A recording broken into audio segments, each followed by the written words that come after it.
people in a zoo of animals, traveling town by town. An elephant runs wild, tramples people, then is shot to death by the police. The camel girl has knees that bend backwards and walks on all four legs. A circus fire that killed 168 people. The four-legged lady has two sets of hips, side by side. Barnum and Bailey's Circus, the greatest show on earth. We've all eaten animal crackers, and if you look on the outside of the box, Barnum and Bailey's Circus is stamped across the front. When you hear the word circus, you think of tents, freak shows, and elephants, right? Barnum and Bailey's Circus helped shape that image. In fact, Barnum and Bailey's Circus helped create all of our perceptions of the classic American circus. Barnum and Bailey's Circus has brought a variety of wonders and risks to the American circus. Today, we will first take a look at the history of Barnum and Bailey's Circus. Second, we will look at the circus performers. And finally, we will take a look at the dangers of the circus life.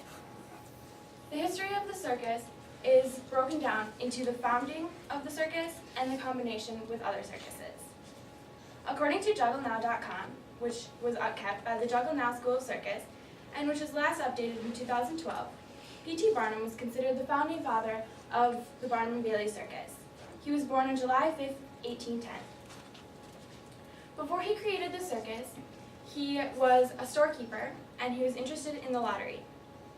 Unlike most of us today, who after college we will go and we will find a job, Barnum waited until way later in his life before he actually opened the circus. According to the aforementioned, he relocated when he was 61 years old to New York City. This is where he opened the circus.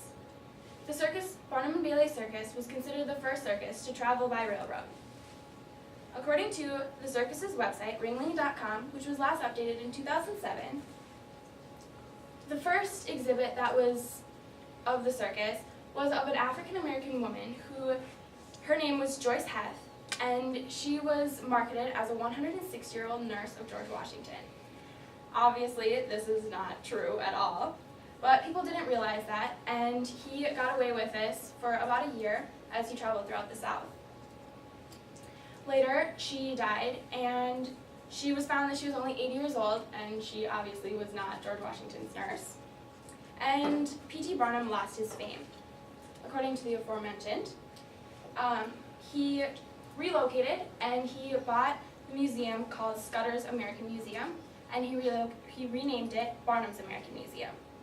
The word spread about the new museum, and it had a bunch of new exhibits and spectaculars, and the entertainment lasted for years, and 37 million people were provided entertainment and learning.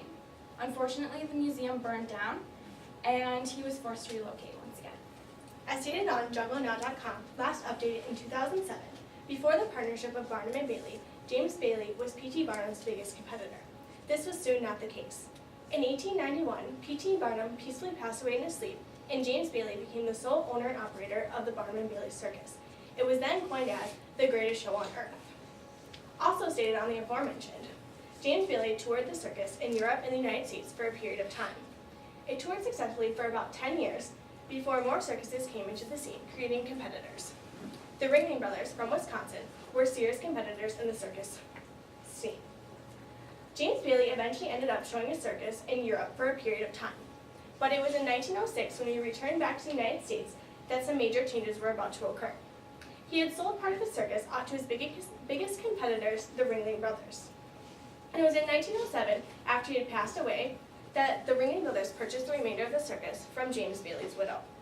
Up until the year 1919, these were ran as two separate shows, one being the Ringling Brothers Circus, and the other being the Barnum and Bailey Circus. However, the circus was slightly hindered during the Great Depression. But it was in 1967 that a new owner bought the circus, and some changes were about to occur. Irvin Feld brought back the circus and made it successful once again. Also stated on JuggleNow.com, on April 3rd, 1957, Irvin Feld was in full charge of bookings and promotions, and he was about to make some major changes in how the circus was run. Originally, the circus was set up as a single tent with a few attractions for people to come and see. He changed it into a larger indoor production, which was much more effective in bringing in a large audience and keeping people interested. Part of what made Barnum and Bailey's Circus so great was its performers. Human performers were a main attraction at the Barnum and Bailey Circus, and there was a variety of such performers. Skilled performers, self-made freaks, and people who were born with deformities. We've all seen people who look different than us, and sometimes it can be really hard not to stare. Now imagine, for the cost of a couple coins, you're invited to stare all you want at the most different people you've ever seen. No wonder the freak show at Barnum and Bailey's Circus was such a draw. It allowed humans to satisfy one of our most basic needs, curiosity. Skilled performers earned their way into the ring through devotion, hard work, and a lot of courage. One such performer was Mabel Stark, whose life is written about in a Los Angeles Times article in 2002. Mabel Stark performed with tigers for more than 25 years in circuses. When Mabel was a girl, she went to the A.G. Barnes Circus, and she started talking with Mr. Barnes, the owner. She was so passionate about animals, he hired her on the spot. For the next 25 years, she performed and interacted with tigers every day. She was very particular about the way they were kept. In fact, she would feed them and take care of their medical needs herself. Mabel also sometimes took them home with her. As stated on the aforementioned, Mabel was mauled 18 times. As you can see here, she was pretty comfortable being next to animals. I mean, she could put her face right up to them, and she would hold them and cuddle them, and it was a good time for her. Another group of famous skilled performers was the group of flying trapeze artists, the Flying Wallendas. According to the Wallendas website, updated in 2012, this family's act started in Germany with two brothers, Carl and Herman. They started touring the world and were discovered in Cuba by John Ringling. They had a lot of tricks. Their most famous trick was a 7-chair pyramid, which consisted of 4 men standing on a wire which was 35 feet in the air. On top of those 4 men were 2 more men, and on top of those 2 men was 1 final man. Another thing, many things they did also was they biked and walked on tightrope. Now these next performers also put in a lot of work. However, that work was to transform themselves into the exhibit rather than to exhibit their skills. One of the strangest performers of this type was Miran Daho, the human pincushion, whose life is detailed on skepticblog.com, which is sponsored by Skeptic magazine and was written May 13, 2010. Miran Daho was a Dutchman who allowed his assistant to run him through with fencing foils. As you can see here, Daho suffered no apparent trauma, and he could even walk around with the sword stuck inside of him, and he invited members of the audience to come up and examine the swords. As stated on the aforementioned, Daho soon attracted the attention of the medical world, and he was invited to a medical center for testing. Once the swords were inserted into his chest, they took an x-ray, and it proved that his claims were entirely true. The sword went right through his body. As stated on the aforementioned, Miran Daho died at the age of 35 from an aortic rupture caused by swallowing a long steel needle. According to the Golden Age of Ironman, an informational website on strongmen, updated in 2004, Alexander Zass was one of the most famous strongmen that performed in the 1920s. He first developed himself by climbing trees, running with dumbbells and barbells, and he even hired a professional strongman to train him. Along with this, he was able to strengthen his grip by bending twigs and branches. Along with this, he could carry small horses, which is what he's doing in this picture. And he could also catch a woman from a cannon, and his greatest talents consisted of bending steel bars and breaking heavy chains. Perhaps some of the strangest circus attractions were the people who had been born with physical deformities. One of the most well-known sideshow attractions of all times is the Bearded Lady. And Barnum and Bailey's Bearded Lady was named Annie Jones. And her life is detailed on thehumanmarvels.com, which is an extensive online encyclopedia about circus performers last updated in 2008. Annie Jones was born in Virginia to normal parents, but she had a very strange condition called hypertrichosis, and she had a chin covered in fine hairs. Annie's parents were initially horrified at her condition until they realized they could make money off of her. As stated in the aforementioned, Barnum offered Annie's parents a 3-year contract, which they accepted. As you can see here, Annie's beard grew to be pretty long, and the hair on her head grew to be over 6 feet in length. Also mentioned on humanmarvels.com, updated in 2008, Ella Harper was famously known as the Camel Girl. She had an orthopedic condition that caused her knee joints to be bent backwards. As you can see in this picture, her knee joints are bent that way and not the way they're supposed to be. And she often found it more comfortable to walk on all 4 of her legs. As you can see in this picture, she thought it was more comfortable to walk on 4 legs instead of just 2 of them. This is where the nickname the Camel Girl came from, because she looks like a camel. As in the aforementioned website, she made a $200 weekly salary for her deformity, and it gave her a lot of confidence, and she was more comfortable with who she was. Detailed in the Western Journal of Medicine, written in 1868, A woman who would later join the circus by the name of J. Myrtle Corbin was born with 4 legs and 2 pelvises. In this picture, you can see that she had 2 small legs which were surrounded by 2 larger legs. She could move the small legs, but she couldn't walk on them, and each small leg was a pair with the larger leg. Each lower half was fully functioning, both in eliminating waste and reproducing. As stated on thehumanmarvels.com, written in 2008, Myrtle was one of the most popular attractions of the sideshow. She dressed her small legs to match her big ones, thus enhancing the effect. And also stated on the aforementioned, she married a doctor when she was 19 and they had 5 children. It is rumored that 3 of the children came from one set of hips and 2 from the other. In the book Tom Thumb, written by George Sullivan in 2011, Charlie Stratton, famously known as Tom Thumb, was a world-famous circus performer and is still well known today. He started life growing very healthy. He weighed a whopping 9 pounds and 2 ounces when he was born. When he was 6 months old, he weighed 15 pounds and was 26 inches long. However, he remained that weight and that height for the rest of his life. In the book mentioned above, his circus career was very successful. His parents at first did not want him to go into the circus, but because Tom was so proud of his small stature, his parents allowed him to show the world that he was a miniature. Sullivan also states that Tom Thumb's popularity only grew when he married his wife Lavina, and that's Lavina and that's Tom. And they got married on February 10th, 1863. These circus performers did the impossible, but sometimes they got injured throughout the process. Unfortunately, the circus proved to be a danger for both its human and animal participants. We all have experienced a rush of adrenaline when we put ourselves in daunting situations, whether it be climbing a ropes course or performing an instrumental solo.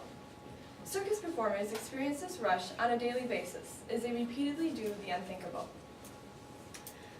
Human show performers put themselves and others in danger in all that they do.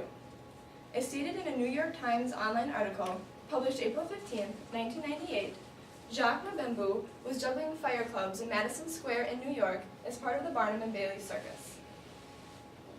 A 10,000-member audience watched in awe at his daring tricks. When Mabembe's bag burst into flames, those in the audience assumed it was all part of the show, continued the New York Times article. However, they quickly realized their mistake as he was rushed off the stage. As concluded by the aforementioned, a spokeswoman from the New York hospital reported that Mabembe suffered second-degree burns on his back and was in critical condition, but was expected to survive. As found in a CNN News article published May 24, 2004, Desi Espana was performing a complex acrobatic routine at the Xcel Energy Center in St. Paul, Minnesota. She was climbing thin strips of cloth at a height of 35 feet when something went tragically wrong. In the middle of her act, the fabric she was clinging to released from the ceiling, sending her on a downward free fall from which she landed on her head. According to the CNN article, she was pronounced dead at the Regent's Hospital 7 hours later. As found on a Hartford History website, copyright 2012 by Kevin W. Flood, an associate editor and reporter, an event at the Barnum and Bailey Circus on July 6, 1944, brought about Hartford's worst disaster. Several thousand people were gathered under the circus tent, with the majority being children. All were enjoying themselves when suddenly flames were spotted at one corner of the tent. Chaos erupted as people realized what was going on. Many people were trampled as they rushed toward the exits. The Hartford History website went on to say that 168 people were killed in this tragedy, with 68 of the victims being children. In addition, 487 people were injured. Following an investigation of this incident, several officials involved with the Barnum and Bailey Circus served prison time for their negligence in the fire. It was discovered that the circus canvas had been repaired using a combination of gasoline and paraffin. The Hartford History website concluded that this deadly combination contributed to the speed at which the fire burned. In addition to human accidents, animals are also injured during the circus. When most of us think of the circus and the animals that are associated with it, we usually think of maybe bears on bikes or tamed lions or prancing elephants. And while this may be very fun for the audience, we often go unaware of the dangerous and often miserable life that these animals lead. According to PETA, or People for the Ethical Treatment of Animals website, updated September 27, 2011. Circus animals are trained through physical abuse, and elephants especially are known for their painful training sessions involving tools such as bull hooks. And bull hooks are kind of like a shepherd's staff with a hook at the end, kind of like a fireplace poker. And what trainers will do is they'll beat the elephants into doing what they want. And according to a PETA undercover investigation, one of the trainers, Tim Frisco, was videotaped beating the elephants and shocking them with electric prods and encouraging others to beat the elephants with bull hooks until they screamed in pain. And there are other tools that are used for the job, such as electric prods, whips, and even blow torches were documented being used in some circuses. According to the ASPCA, or the American Society for the Prevention of Cruelty to Animals website, updated in 2012, animals in the circus are often put in life-threatening situations. And since it's been documented since 1992, 29 elephants in the Barnum and Bailey Circus have died. And an example of this includes an 8-month-old elephant that fell from a circus pedestal, broke his hind legs, and had to be euthanized. According to Progressive Animal Welfare Society website, updated in 2012, or PAWS, this is an nonprofit organization dedicated to helping animals and educating the public on such topics. About 11 out of 12 months, the circus is traveling in boxcars, and the animals are in the boxcars, and there's obviously no climate control, no AC, and they eat, sleep, and defecate in the same cage. And they're in there for an average of 26 hours at a time, but it's not uncommon to go 60 to 100 hours without even being checked. An example of the dangers of this situation includes the story of a 2-year-old lion named Clyde who was in a boxcar, and as the circus was crossing the Mojave Desert, he died of heat stroke. He wasn't checked on or given water for the entirety of the journey. And according to the aforementioned, about 96% of an animal's life is spent on chains to concrete, especially elephants. According to the general manager for the Ringling Center for Elephant Conservation, an average of 16 hours a day for elephants is spent chained to the ground. And this can develop problems like osteoarthritis and diseases from being in such close quarters, like tuberculosis, which can be spread actually between elephants and humans, and that's found in about 12% of Asian captive elephants, and this often ends their life prematurely. Today, we first discussed the history of Barnum and Bailey Circus. Second, we took a look at some of the performers, and finally, we became aware of some of the dangers that are associated with the Barnum and Bailey Circus. Barnum and Bailey Circus showcased many interesting and dangerous marvels. The circus may not be as prevalent as it once was, but that's the great thing about the circus. You never know when it's going to come back to town.